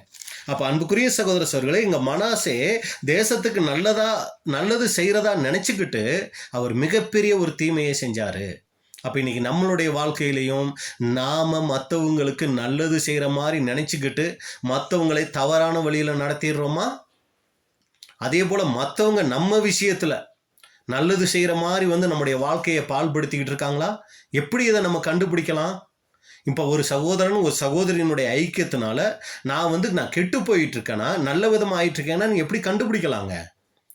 ஆரம்பத்தில் தேவனுடைய ஆவி எச்சரிக்குங்க. ஒரு தவறான சகோதரன் இடத்துலையோ ஒரு தவறான சகோதரியின் இடத்துலையோ நம்ம ஆவிக்குரிய தொடர்புகள் வைக்கும்போது நம்முடைய முழு மனசுல ஒரு துக்கம் வரும். அப்போவே நம்ம அலர்ட் ஆகிடணும். அப்படி இல்லை அப்படின்னா ஒரு நல்லவங்க கிட்ட பேசுகிறோன்னா நம்ம மனசில் ஒரு சந்தோஷம் வரும். எப்படி மரியாள் எலிசபெத் அங்கே சந்திச்சுக்கும் போது அவருடைய வயிற்றில் இருந்த குழந்தை துள்ளிட்டுன்னு பார்க்குறோம் இல்லைங்களா? நல்ல ஒரு பக்தி நிறைந்த ஆவிக்குரிய சகோதரன் சகோதரி கிட்ட பேசும்போது நமக்குள்ள அந்த ஒரு உற்சாகம் வரும், ஆவிக்குரிய பக்தி விருத்தி உண்டாகும். அதே நேரத்தில் ஒரு தவறான வழியில் நடத்தப்படுகிற சகோதரன் சகோதரி கிட்ட நம்ம பழகும்போது நம்முடைய ஆவிக்குரிய ஜீவிதத்தில் ஒரு குறைவு ஏற்படும், ஒரு மந்த நிலை ஏற்படும், ஒரு துக்கம் வருங்க. அப்போவே நம்ம அலர்ட் ஆகிக்கணும். எங்கேயோ தப்பு நடக்குது, நான் என்ன சரி பண்ணிக்கணும். அது எப்படிப்பட்ட கண் போன்ற உறவாக இருந்தாலும் பிடுங்கிறதுக்கு தயாராக இருக்கணும், கை போன்ற உறவாக இருந்தாலும் கட் பண்ணுறதுக்கு தயாராக இருக்கணுங்க. இப்படிதான் வேதம் நமக்கு எச்சரிக்குது. அப்போ அன்புக்குரிய சகோதர சகோதரிகளே, இங்கே நம்ம பார்க்குறோம் அந்த மக்களுக்கு நல்லது நினைக்கிற மாதிரி இவர் கெட்ட வழியில் கொண்டு போயிட்டார். இது போல் இன்னைக்கு நமக்கு வரும். இந்த ஆவிக்குரிய ஜீவிதத்தில் ரொம்ப எச்சரிக்கையாக இல்லைன்னா நம்ம விழுந்து போகிறதுக்கு வாய்ப்பு இருக்குது. இப்போ பாருங்க, மனாசே கெட்டுட்டாரு, தேசத்துக்குள்ள விக்கிரக வணக்கத்தை எல்லாம் கொண்டு வந்துட்டாரு. அடுத்து இவர் என்ன தெரியுங்களா பண்ணாரு? 2 ராஜாக்கள் 21:9. 2 ராஜாக்கள் 21:9. ஆனாலும் அவர்கள் கேளாதே போனார்கள். கர்த்தர் இஸ்ரேல் புத்திரருக்கு முன்பாக அளித்த ஜாதிகள் செய்த பொல்லாப்பை பார்க்கிலும் அதிகமாய் செய்ய மனாசே அவர்களை ஏவிவிட்டான். நல்லா கவனிங்க. கர்த்தர் இஸ்ரேல் புத்திரருக்கு முன்பாக அளித்த ஜாதிகள் செய்த பொல்லாப்பை பார்க்கலாம்.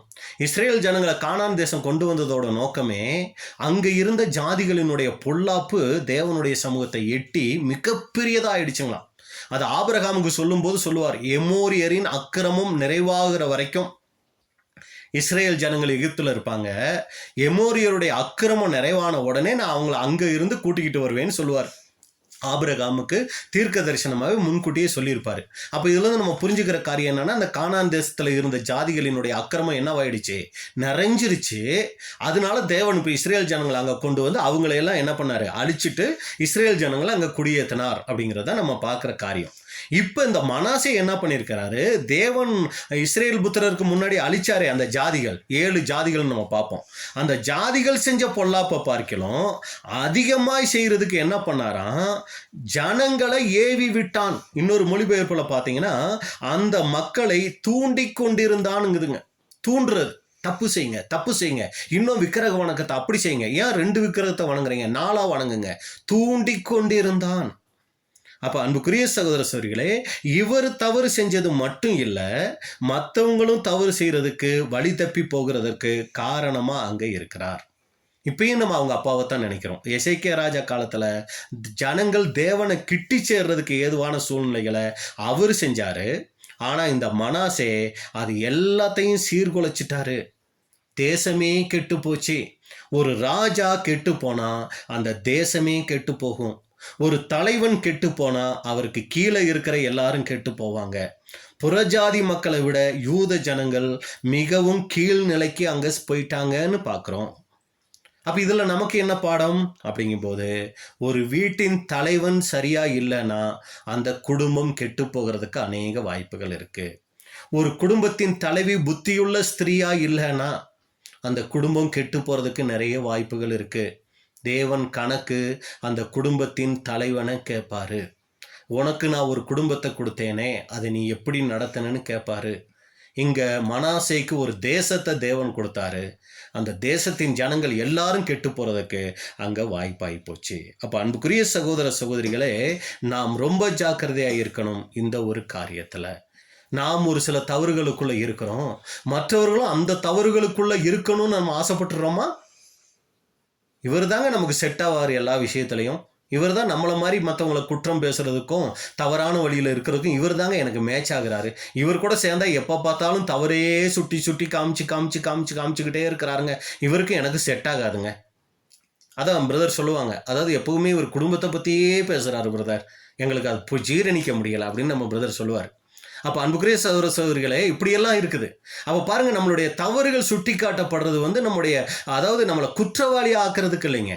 நம்ம அந்த தவறுகளை விட்டு சீர்திருந்தி நாம் ஒரு செம்மையான வழியில் போகிறதுக்காகத்தான் தேவன் நம்ம மேலே வச்ச அன்புல இரக்கத்தில் தான் நம்மளுடைய தவறுகளை சுட்டி காமிக்கிறார்.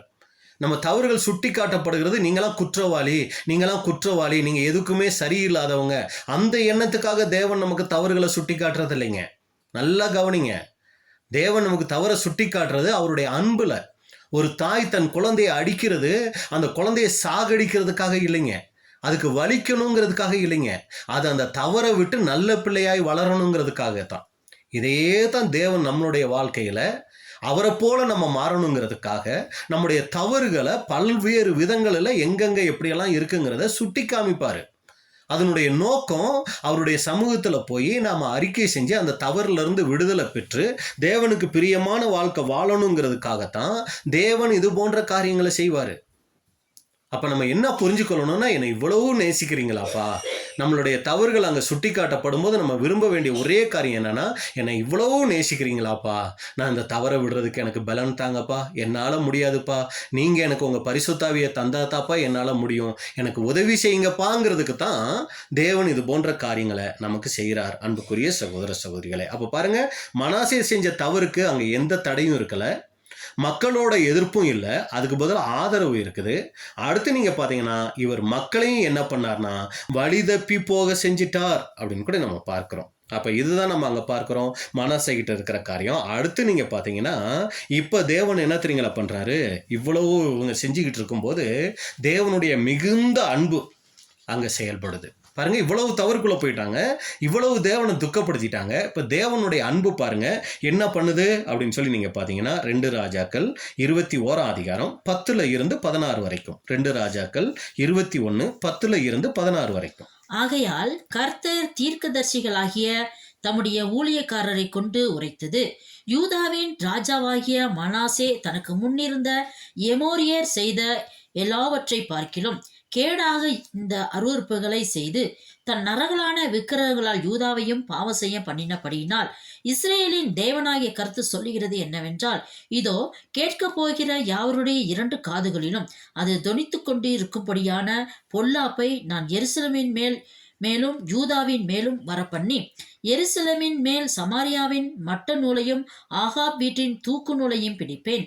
ஒருவன் ஒரு தாளத்தை துடைத்து பின்பு அதை கவிழ்த்து வைக்கிறது போல எருசலேமை துடைத்து விடுவேன். அவர்கள் தங்கள் பிதாக்கள் எகிப்திலிருந்து புறப்பட்ட நாள் முதல் கொண்டு இந்நாள் வரைக்கும் என் பார்வைக்கு பொல்லாப்பானது செய்து எனக்கு கோபம் மூட்டி வந்தபடியினால் என் சுதந்திரத்தில் மீதியானதை கைவிட்டு அவர்கள் பகஞ்சரின் கையில் அவர்களை ஒப்புக் கொடுப்பேன். தங்கள் பகஞ்சர் எல்லாம் கொள்ளையும் சூறையுமாய் போவார்கள் என்றார். அன்புக்குரிய சகோதர சகோதரிகளே, நீங்க பாத்தீங்கன்னா, தேவன் இப்ப அப்படியே அமைதியா விட்டுறலைங்க. தம்முடைய தீர்க்க தரிசிகளை என்ன பண்றாருன்னா அனுப்பிச்சு, பாருங்க, அன்னைக்கு நான் சொல்லியிருந்தேன் அந்த எமோரியருடைய அக்கிரமம், அதை காட்டிலும் நீங்க என்ன பண்றீங்க, இப்ப 11வது வசனத்துல பாக்குறோம், யூதாவின் ராஜாவாகிய மனாசே தனக்கு முன்னிருந்த எமோரியர் செய்த எல்லாவற்றை பார்க்கலும் கேடாக இந்த அருவருப்புகளை செய்து தன் நரகலான விக்கிரகங்களால் யூதாவையும் பாவம் செய்ய பண்ணினபடியால். இப்போ என்ன பண்றாருன்னா எச்சரிக்கிறாருங்க தீர்க்கதரிசிகளை கொண்டு. இது இன்னொரு பகுதியில் நம்ம பார்க்குறோம். 2 நாளாகமும் 33 10வது வசனம். 2 நாளாகமும் 33:10. கர்த்தர் மனாசையோடும் அவனுடைய ஜனத்தோடும் பேசின போதிலும் அவர்கள் கவனிக்காதே போனார்கள். பாருங்க தேவனுடைய அன்பு, இவங்க திருந்தணும், அவருக்கு பிரியமா நடக்கணுங்கிறதுக்காக என்ன பண்றாருன்னா தீர்க்க தரிசிகளை அனுப்பிச்சு இவங்களுடைய தவறுகளை குறித்து எச்சரிக்கிறாருங்க. ஆனா இவங்க என்ன பண்ணல, தேவனுடைய வார்த்தையை அவர் தீர்க்க தரிசிகள் மூலமா சொல்லியும் கூட அவங்க என்ன பண்ணலன்னா அதை கவனிக்காதே போனார்கள். ஏன் கவனிக்காம போயிட்டாங்கன்னா, இவங்களுக்கு எல்லாமே நல்லா நடந்துட்டு இருக்கு, லக்ஸரி லைஃப், எந்த பிரச்சனையும் இல்லை, எங்கே போனாலும் வெற்றி, எந்த விதமான தோல்வியும் இல்லை, ஜனங்களுடைய ஆதரவு இருக்குது, எல்லாமே சாதகமாக நடந்துக்கிட்டு இருக்கிறதுனால இவங்களுக்கு என்ன ஆகலைன்னா இவங்களுடைய தவறுகளை குறித்து அந்த குற்ற உணர்வு வரவே இல்லைங்க. அதனால இவங்க தேவனுடைய வார்த்தைக்கு கீழ்ப்படிய வேண்டிய அவசியம் இல்லாமல் போச்சு. சகோதரர்கள் சொல்லும்போது தேவனுடைய வார்த்தை அவருக்கு கேலிக்குரியதாகவும் நகைப்புக்குரியதாகவும் மாறி போனதாம். எவ்வளோ ஒரு துக்ககரமான விஷயம் பாருங்க. தேவனுடைய வார்த்தையை தீர்க்கதரிசிகள் சொல்லும்போது என்னவாயிருக்கணும், அப்படியே உள்ளம் நொறுக்கப்பட்டு அப்படியே என்ன ஆயிருக்கணும், தேவ சமூகத்தில் கதற ஆரம்பிச்சிருக்கணும். ஆனால் இது அவங்களுக்கு என்னவாயிடுச்சான், நகைப்புக்குரியதாகவும் கேலிக்குரியதாகவும் அது மாறிடுச்சுங்க. இது இந்த மனாசே கிட்ட பார்க்குற காரியம். அடுத்து நீங்கள் பார்த்தீங்கன்னா 16வது வசனத்தில் சொல்கிறாரு, 2 ராஜாக்கள் 21:16. கர்த்தரின் பார்வைக்கு பொல்லாப்பானதை செய்யும்படியாக மனாசே யூதாவை பாவம் செய்ய பண்ணின அந்த பாவமும் தவிர அவன் எருசலேமை 4 மூலை வரையும் இரத்த பலிகளால் நிரப்பத்தக்கதாய் குற்றமில்லாத இரத்தத்தையும் மிகுதியாக சிந்தினான். பாருங்க அன்புக்குரிய சகோதர சகோதரிகளே, இங்க நம்ம பார்க்கிறோம், கர்த்தரின் பார்வைக்கு பொல்லாப்பானதை செய்யும்படியாக மனாசே யூதாவை பாவம் செய்ய பண்ணின அந்த பாவமும் தவிர அப்படின்னு பார்க்குறோம். அந்த பாவமும் தவிர அது மட்டும் இல்லை, அவன் எருசலேமை 4 மூலை வரையும் இரத்த பலிகளால் நிரப்பத்தக்க, அதாவது ஃபுல்லாக 4 மூலையும் இரத்த பலிகளால் நிரப்பத்தக்கதாக குற்றமில்லாத இரத்தத்தையும் சிந்தினான். என்ன அந்த குற்றமில்லாத ரத்தம் அப்படின்னு சொல்லி பார்த்தீங்கன்னா, அந்த யூதா தேசத்தில் கொஞ்சம் பேர் இருந்திருக்கிறாங்க, மனாசே நீங்கள் செய்கிறது தப்பு, நீங்கள் இப்படி செய்யக்கூடாது, இது தேவனை துக்கப்படுத்துகிற காரியம்னு ஏதோ அவரை எச்சரிச்சிருக்கிறாங்க. ஒரு சமயம் அந்த தீர்க்கதரிசிகளாக கூட இருக்கலாம். இப்போ என்ன பண்ணிட்டாருன்னா, அவங்க எல்லாரையும் கொலை செய்யக்கூடியவராக மாறிட்டாரு. எவ்வளோ ஒரு மோசமான ராஜா பாருங்க இந்த மனாசே. கர்த்தரின் பார்வைக்கு பொல்லாப்பானதை செஞ்சாரு, தன்னுடைய தகப்பனுடைய முன்மாதிரியை பின்பற்றலை. அடுத்து நம்ம பார்க்குறோம், இவர் செஞ்ச அந்த தவறுக்கு அந்த தேசத்தில் எந்த தடையும் இருக்கலை, மக்களினுடைய எதிர்ப்பு இல்லை, ஆதரவு தான் இருந்துச்சு. மக்களை வழி தப்ப போக செஞ்சாரு, தேவனுடைய எச்சரித்த போது அந்த வார்த்தைக்கு கீழ்ப்படியலை, குற்றமில்லாத ரத்தத்தை மிகுதியாக அங்கே செஞ்சிச்சாரு அப்படின்னு கூட பார்க்குறோம். இதை தான் இந்த மனாசே கிட்ட நம்ம பார்க்குற மோசமான காரியங்கள். இவ்வளவு மோசமாக நடந்தாரே, இவருக்கு என்ன நடந்துச்சு அப்படின்னு சொல்லி நீங்கள் பார்க்கும்போது, இவருக்கு தேவன் கொடுக்குற தண்டனை ஃபஸ்ட்டு எச்சரித்தார். இப்படியெல்லாம் நீங்கள் கேட்காம போகிறீங்க, தேவனுடைய தண்டனைக்கு ஆளாயிருவீங்கன்னு தீர்க்கதரிசிகள் மூலமாக எச்சரித்தார். எச்சரித்தும் இந்த மனாசே கீழ்ப்படியலை. இப்போ இந்த மனாசைக்கு என்ன தண்டனை? 2 நாளாகமும் 33 அதிகாரம் 10-11. 2 நாளாகமும் 33 10 மற்றும் 11.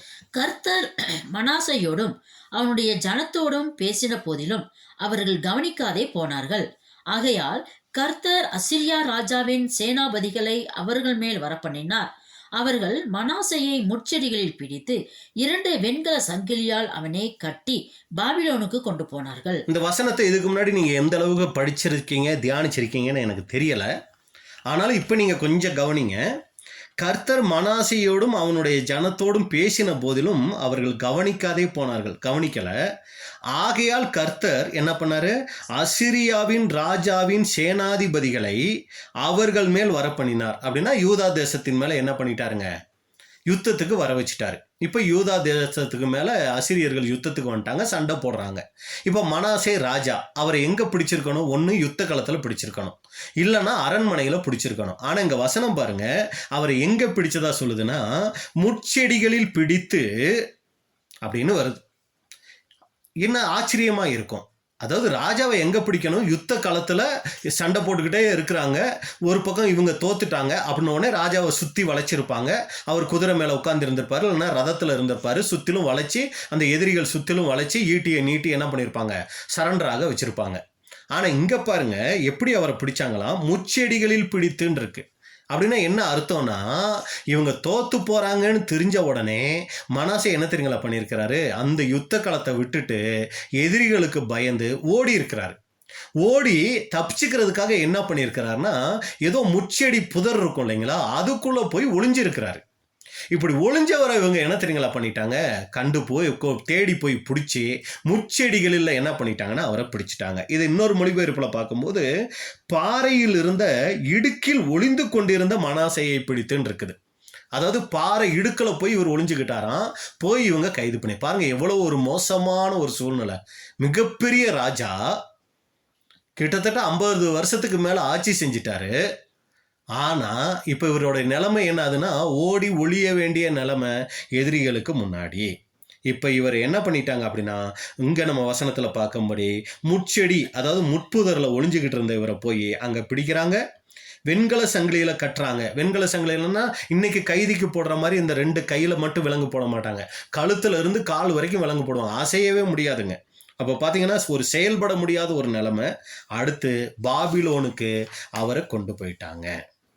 இதுதான் மனாசேகிட்ட நம்ம பார்க்குற காரியம். அவருடைய அப்பா ரொம்ப தேவனுக்கு பயந்தவர். அடுத்து நீங்கள் பார்த்தீங்கன்னா இவர் வந்த காலத்தில் இருந்தே தேவனுக்கு பிரியமில்லாத, அதாவது ஒரு சில ராஜாக்கள் ஆரம்பத்தில் தேவனுக்கு பிரியமாக நடப்பாங்க, பின்னாடி தான் தேவனுக்கு பிரியமில்லாமல் போவாங்க. ஆனால் இவர் ராஜாவான ஸ்பாட்டில் இருந்தே தேவனுக்கு பிரியமில்லாத காரியங்களை, துக்கப்படுத்துகிற காரியங்களை தொடர்ந்து அதிகரிச்சுக்கிட்டே வந்தவர். தேவன் உங்க மேல ரொம்ப அன்பு வச்சு தவறை எச்சரிக்கிறாரு, அப்பையும் கூட மனசை கடினப்படுத்திக்கிட்டு தேவனுக்கு பிரியமில்லாத காரியங்களை செஞ்சுக்கிட்டே இருக்கும்போது ஒரு நாள் வருது, தேவன் என்ன பண்ணார்னா அசிரியா சேனாதிபதிகளை அனுப்புறாரு. அவங்களை கண்டு இவர் பயந்து ஒளியிறாரு. அந்த நேரத்தில் என்ன பண்றாங்கன்னா இவரை அங்க பிடிச்சிட்டாங்க. அன்புக்குரிய சகோதரர்களே, இதோட இந்த சாப்டர் முடிஞ்சிருந்தா ரொம்ப நல்லா இருக்கும். ஆனால் இனிதான் முக்கியமான ஒரு விஷயம் நம்ம பார்க்குறோம். இந்த மனாசேயின் மனம் திரும்புதல் 2 ராஜாக்கள் 33 அதிகாரம் 12வது வசனம். இப்படி அவன் நெருக்கப்படுகையில் தன் தேவனாகிய கர்த்தரை நோக்கி கெஞ்சி தன் பிதாக்களின் தேவனுக்கு முன்பாக மிகவும் தன்னை தாழ்த்தினான். ரொம்ப கவனிக்க வேண்டிய விஷயம் இதுல தாங்க நமக்கு பாடம். இவ்வளவு நேரம் மனாசேயை குறித்து தான் அதிகமாக நம்ம பார்த்தோம். இதுதான் நமக்கு எச்சரிப்பு உண்டாக போதனையாக எழுதப்பட்ட காரியம். இப்படி அவன் நெருக்கப்படுகையில், எங்க ஜெயிலில் கொண்டு போய் போட்டுட்டாங்க. இப்படி அவன் நெருக்கப்படுகையில் அங்கே ரொம்ப கஷ்டம் அனுபவிச்சுக்கிட்டு இருக்கிறாரு. அந்த நேரத்தில் தன் தேவனாகிய கர்த்தரை நோக்கி கெஞ்சி, உடனே புத்தி வந்திருக்குமா அப்படின்னு பார்த்தீங்கன்னா நிச்சயமாக வந்திருக்க வாய்ப்பு இல்லை. ஏன்னா இவர் நிறைய விக்கிரகங்களை தானே வணங்கிக்கிட்டு இருந்தார், வான சேனைகளை தானே வணங்கிட்டு இருந்தார். முதலாவது அதுங்களை கூப்பிட்டுருப்பார். அந்த வானை சேனைகளையும் பாகால்களையும் கூப்பிட்டு என்ன பண்ணியிருப்பாரு, என்ன ரச்சிங்க, இதுல இருந்து காப்பாத்துங்கன்னு கூப்பிட்டு பார்த்துருப்பாரு. அந்த செவி கொடுக்காத போன பின்னாடி தான் இவங்க அப்பாவுனுடைய வாழ்க்கை அவருக்கு ஞாபகத்துக்கு வந்திருக்கும். அடே, எங்கள் அப்பாவை கூட இந்த அசிரியா சேனாதிபதிகள் வந்தாங்க, பிடிக்கிறதுக்கு வந்தாங்க, 2 கோத்திரம் தான் நாங்கள், ஆனால் எங்களை பிடிக்கிறதுக்கு அவங்களால முடியாமல் போச்சு. எங்கள் அப்பா தேவன் மேலே வச்சிருந்தார் அந்த நம்பிக்கை. இதெல்லாம் என்ன ஆயிருக்குன்னா அவருக்கு ஞாபகம் வந்திருக்கும். இல்லைனா அவர் சின்ன வயசில் ஒரு சமயம் யாராவது அவருக்கு சொல்லி கொடுத்துருக்கணும். இப்போ அவருக்கு ஞாபகம் வருது. தன் தேவனாகிய கர்த்தரை நோக்கி கெஞ்சி தன் பிதாக்களின் தேவனுக்கு, ஆபிரகாமின் தேவன், ஈசாக்கின் தேவன், யாக்கோபின் தேவனுக்கு முன்பாக மிகவும் தன்னை தாழ்த்தினான். அப்போ அன்புக்குரிய சகோதர சகோதரிகளே, இங்க தேவனை நோக்கி இந்த மனாசே கெஞ்சுகிறார், தன்னை தாழ்த்துகிறார். இவ்வளோ மோசமான மனாசையை மன்னிக்கணுமா? இந்த மனாசையை ஏற்றுக்கணுமா? ஆனால் அன்புக்குரிய சகோதர சகோதரிகளே, தேவன் இந்த மனாசைக்கு என்ன செஞ்சார்? 2 நாளாகமும் 33 அதிகாரம் 13வது வசனம். 2 நாளாகமும் 33:13. அவரை நோக்கி அவன் விண்ணப்பம் பண்ணி கொண்டிருக்கிற போது அவர் அவன் கெஞ்சுதலுக்கு இறங்கி அவன் ஜெபத்தை கேட்டு அவனுக்கு திரும்ப எருசலேமில் உள்ள தன்னுடைய ராஜ்யத்துக்கு வர பண்ணினார். கர்த்தரே தேவன் என்று அப்பொழுது மனாசே அறிந்தான். பாருங்க, முன்ன நம்ம அடுத்தடுத்து ஒரு சே காரியத்தை திரும்ப சொல்லிக்கிட்டே இருந்தோம். ஏன்னா அந்த மனாசையினுடைய அவ்வளவு பொல்லாப்பான காரியங்கள். அப்படிப்பட்ட அந்த மனாசை இப்ப மனம் திரும்பி தேவனை நோக்கி விண்ணப்பம் பண்ணும்போது அவன் கெஞ்சுதலுக்கு இறங்கி, தேவன் மனாசையினுடைய ஜெபத்துக்கு இறங்குகிறார். அவன் ஜெபத்தை கேட்டு அவனை திரும்ப எருசலேமில் உள்ள தன்னுடைய ராஜ்யத்துக்கு வர பண்ணினார். இது இன்னொரு மொழிபெயர்ப்பில் நீங்கள் பார்த்தீங்கன்னா, கடவுளிடம் ஜெபம் செய்து கொண்டே இருந்தார். அவர் கெஞ்சுவதை பார்த்து கடவுள் இரக்கப்பட்டார். கருணை காட்ட சொல்லி அவர் மன்றாடிய போது அதை கேட்டார். அதனால் மறுபடியும் எருசலேமின் ராஜாவாக்கினார் அப்படின்னு பார்க்குறோம். அப்போ பாருங்க, 3 காரியம் இங்கே பார்க்குறோம். ஜெபத்தை தேவன் கேட்டார், அந்த ஜெபத்துக்கு தகுந்த மாதிரி அவரை விடுதலை செஞ்சார். மற்றும் விடுதலை செஞ்சது மட்டுமல்ல, மறுபடியும் அவரை என்ன பண்ணியிருக்கிறார்னா ராஜாவா அமர பண்ணி இருக்கிறார். இதுதான் தேவனுடைய அன்பு.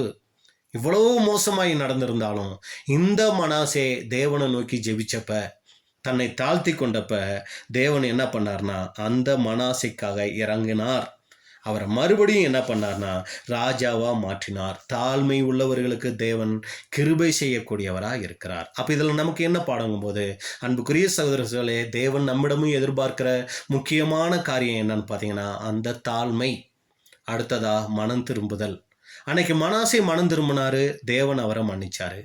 இன்னைக்கு நாம் மனம் திரும்பும்போது தேவன் நம்மளையும் என்ன பண்றாருனா அங்க மன்னிக்கக்கூடியவராக இருக்கிறார். ஆனால் நல்லா கவனிங்க, அன்னைக்கு மனாசைக்காக பரிஞ்சு பேச யாருமே இல்லைங்க. மனாசையே தான் தேவனுடைய சமூகத்தில் தன்னை தாழ்த்தி ஜெபிச்சு அவர் அந்த மன்னிப்பை பெற்றுக்கொண்டார். ஆனால் இன்னைக்கு நாம மனம் திரும்புதலுக்காக தேவனுடைய சமூகத்தில் அமர்ந்து ஜெபிக்கும் போது நமக்காக பரிஞ்சு பேசுறதுக்கு ஆண்டவராகி இயேசு கிறிஸ்து இருக்கிறார். மிகப்பெரிய பாக்கியம், நம்ம மிகப்பெரிய ஆசீர்வாதம் பெற்றவங்க. நமக்காக இன்னைக்கு ஆண்டவராகி இயேசு கிறிஸ்து பரிஞ்சு பேச அன்னைக்கு மனசைக்காக யாருமே இல்லை. அப்பயே தேவன் இறங்கும் போது இன்னைக்கு நம்ம அதை விட விசேஷித்தவர்கள், ஆசீர்வதிக்கப்பட்டவங்க. அப்படிலேருந்து நம்ம புரிஞ்சுக்கிற காரியம் என்ன அப்படின்னு சொல்லி பார்த்தீங்கன்னா, நம்மளுடைய வாழ்க்கையிலையும் இந்த புது சிருஷ்டியின் வாழ்க்கையிலையும் சத்தியத்துக்காக நம்ம வந்துட்டோம், தேவனுடைய சித்தம் செய்கிறதுக்காக வந்துட்டோம். நம்முடைய வாழ்க்கையிலையும் அநேக நேரங்களில் ஒரு சில பின்மாற்றங்கள், ஒரு சில இடறல்கள், ஒரு சில தேவனை துக்கப்படுத்தக்கூடிய காரியங்கள், தேவனை மனஸ்தாபப்பட வைக்கக்கூடிய காரியங்கள் வந்துடும். அதனால நம்ம சோர்ந்து போயிட வேண்டிய அவசியம் இல்லை. இவ்வளவு மோசமான இந்த மனாசையே தேவன் மன்னிச்சு அவருக்கு மறுபடியும் அந்த ராஜ பதவியை கூட்டி கொடுப்பாரே. ஆனால் நம்மளுடைய வாழ்க்கையிலையும் தவறுகள், பலகீனங்கள், குற்றங்கள், மீறுதல்கள், அக்கிரமங்கள் வரும்போது நம்ம தேவனுடைய சமூகத்தில் போய் அப்பா என்னை மன்னிச்சிருங்கப்பா, என்னை உங்கள் பிள்ளையா வச்சுக்கோங்கப்பான்னு சொல்லி நம்ம கதரும்போது கண்டிப்பாய் தேவன் நம்மளை கைவிட மாட்டார். அப்படிங்கிறது தான் இந்த சம்பவத்தின் மூலமாக நம்ம பார்க்குறோம். அப்போ நீங்கள் பாடத்தின் சுருக்கம், ஒரு ராஜா மனாசே, அவருடைய தவறுகள், அந்த தவறுகளை நிமித்தம் அவருக்கு கொடுக்கப்பட்ட எச்சரிப்பு, அந்த எச்சரிப்பையும் மீறி அவர் செய்த தவறுகள், அதனால அவருக்கு கொடுக்கப்பட்ட தண்டனை, அந்த தண்டனையின் மத்தியில் அவருடைய மனம் திரும்புதல், அதுக்கு தேவன் கொடுத்துட்ட ஆசீர்வாதம். அப்போ இன்னைக்கு நம்மளையும் கூட தேவன் ராஜாக்களாக வச்சிருக்கிறாரு. நாம கூட ஒரு சில நேரங்களில் முள் போன்ற, அவர் எப்படி முள்ளில் சிக்கிக்கிட்டு இருந்தார், அதுபோல் முள் போன்ற பாவங்களில் நம்மளும் கூட சிக்கிக்கிட்டு இருக்கலாம். அவரை எப்படி கைவிலங்குகள்லாம் போட்டு அவரை அப்படி செயல்பட முடியாத நிலைமையில வச்சாங்களோ, அதுபோல் நம்முடைய வாழ்க்கையிலும் ஒரு சில தவறுகளின் நிமித்தம் நம்ம செயல்பட முடியாத ஒரு நிலைமையில் இருக்கலாம். அவர் எப்படி பாபிலோனுக்கு கொண்டு போனாங்களோ கைதாக்கி, அதுபோல் நம்மளும் கூட ஒரு குழப்பம் நிறைந்த ஒரு நிலைமையில் நம்ம இருக்கலாம்.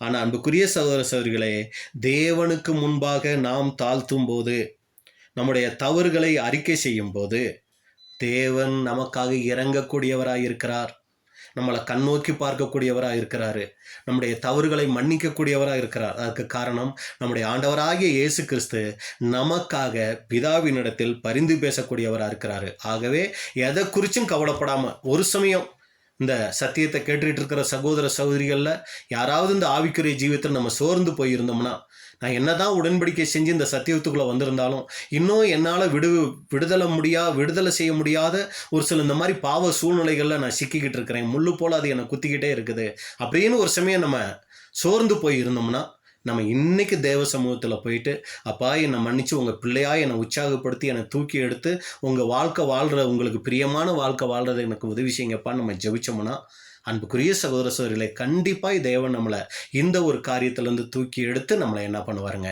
அவருடைய பிள்ளையாய் நம்மளை நடத்துறதுக்கு அவர் போதுமானவராக இருக்கிறார். அதுக்காக தான் இந்த மனாசையினுடைய பாடத்தை கூட வேதத்தில் இவ்வளவு தெளிவாக நமக்கு பதிவு செஞ்சு வச்சுருக்கிறாங்க.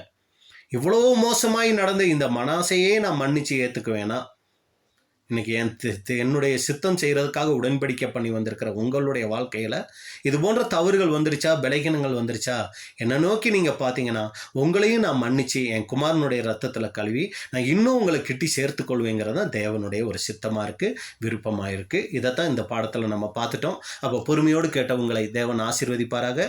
இப்படிப்பட்டதான வாய்ப்பை கொடுத்த பிதாவாகிய தேவனுக்கும் ஆண்டவராகிய இயேசு கிறிஸ்துக்கும் அருமையான சகோதர சகோதரிகளுக்கும் சபையாருக்கும் மூப்பருக்கும் எங்களுடைய நன்றியை தெரிவித்துக் கொள்கிறோம். தேவனுடைய நாமம் மகிமைப்படுவதாக. ஆமென்.